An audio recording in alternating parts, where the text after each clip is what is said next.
చేతిలో పడగానే అది ఎంతో విలువని నాకు చూపితివే.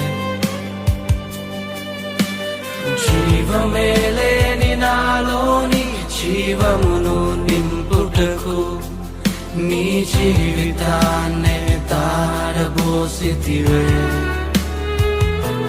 నీది శాశ్వత ప్రేమయ నేను మరచిపోలేనయా. ఎన్ని యుగాలైనా మారదు. ఎండిన ప్రతి మోడును మరలా చిగురించును. నా దేవునికి సమస్తము సాధ్యమే.